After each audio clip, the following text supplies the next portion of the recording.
Meditação da noite, tema: o vindicador da verdade. Porque a lei foi dada por meio de Moisés, a graça e a verdade vieram por meio de Jesus Cristo. João 1,17. Cristo dá a todo o seu povo um exemplo da sua forma de trabalhar em prol da salvação de homens e mulheres. O Filho de Deus se identifica com o ofício e autoridade de sua igreja organizada. Suas bênçãos deveriam fluir por meio das agências que ele ordenou, conectando assim a humanidade ao canal mediante o qual as suas bênçãos deveriam vir. Paulo era exatamente zeloso na obra de perseguir os santos, mas isso não o isentou da culpa quando a consciência de sua crueldade lhe foi impressa na mente pelo Espírito de Deus. Ele deveria se tornar aprendiz dos discípulos. Descobriu que Jesus, a quem em sua cegueira considerava um impostor, era de fato o autor e fundador de toda a religião do povo escolhido de Deus desde os dias de Adão e o consumador da fé agora tão clara para sua visão esclarecida. Ele passou a enxergar Cristo como o vindicador da verdade, o cumpridor de todas as profecias. Até então, ele via Jesus como um questionador da lei divina.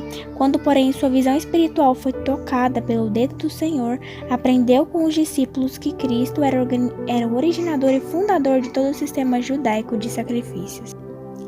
Entendeu que, em sua morte, o tipo encontrou o antítipo, e que Cristo veio ao mundo com um propósito expresso de vindicar a lei do seu Pai. À luz da lei, viu-se como pecador, descobriu que a própria lei que imaginava guardar com tanta dedicação estava sendo transgredida. À luz da lei, reconheceu-se pecador, morreu para o pecado e se tornou obediente às reivindicações da lei divina. Aprendeu-se dos seus pecados e depositou sua fé em Jesus como seu Salvador. Foi batizado e passou a pregar Cristo com o mesmo ímpeto e zelo que antes dedicava a condená-lo. Na conversão de Paulo, encontramos princípios importantes que devemos manter sempre em mente. O Redentor do mundo não sanciona a experiência e o exercício da esfera religiosa, independentemente da sua instituição organizada e reconhecida, a Igreja. Carta 54, 1834. Para refletir, você já teve uma visão de Jesus? Em caso afirmativo, que diferença isso fez na sua prática de fé? Confesso que sim, amados. Eu vou dar o meu testemunho aqui para vocês. Eu já sonhei com Jesus. Eu não sei se isso conta como uma visão. Mas uma vez eu sonhei que Jesus estava batendo na porta do meu coração e eu via ele lá de fora. E ele estava batendo e estava falando, filho, deixa eu entrar. Só que nisso eu era muito pequena, então eu entendi aquilo, mas eu não dei tanta moral. Anos depois eu lembrei daquilo e confesso que eu já me surpreendi muito com isso, porque foi realmente Jesus, mas parecia aquele Jesus europeu, de certa forma, mas não era igual o Jesus europeu, mas parecia bastante. Eu acredito que era Jesus realmente ali. Não era aquela fisionomia perfeita, em termos assim, o ideal perfeito que os europeus tinham, né, de descrever Jesus, mas era uma forma bem assim, parecida com os cabelos, a barba. Eu não sei descrever pra vocês, mas eu sei que eu já sonhei e assim, é muito bonito.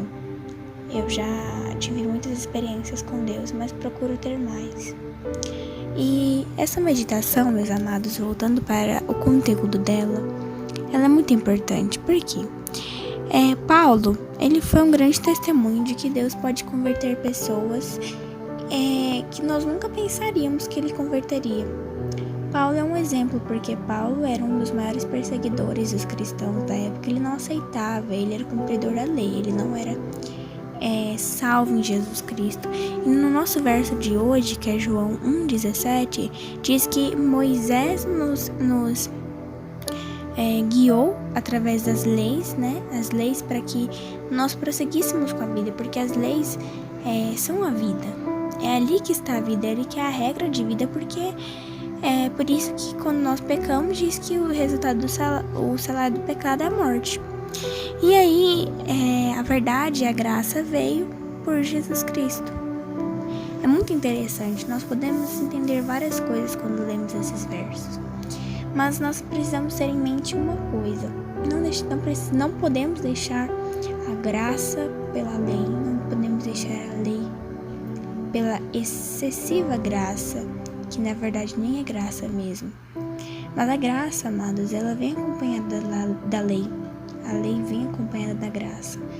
Às vezes, no nosso pensamento humano, nós não enxergamos isso. Mas é assim que Jesus fez e é assim que tem que ser. Então vamos orar e agradecer a Deus. Vamos pedir a Ele força para continuar andando nos caminhos dele. E para caminhar também, nunca transgredindo a lei e nunca se esquecendo da graça, porque é isso que nos faz viver todos os dias. Oremos. Pai amado, Pai santo, engrandecemos o Teu santo nome, agradecemos, Senhor, pela Tua lei, pela Tua graça. Ambas, Senhor, andam juntas. Ambas resumem a vida de um cristão mesmo. Nós queremos te agradecer por essa oportunidade de ter a lei e a graça, porque a lei nos instrui e a graça, Senhor, mostra como nós somos pequeninos, o quão Teu amor é maior que tudo, o quão Teu amor supera qualquer coisa. Queremos te pedir que nós nunca esqueçamos disso, que nós sempre sejamos atraídos aos Teus pensamentos e não aos nossos, não às nossas preconcepções da vida, não o que a gente acha ser certo. Te agradecemos, te pedimos essa noite conforto, te pedimos, Senhor, alento, te pedimos esperança no coração, vontade de cumprir seus mandamentos, vontade de buscar o Teu santo reino amanhã. Nos proteja, cuide de nós. Amém. Em nome de Jesus.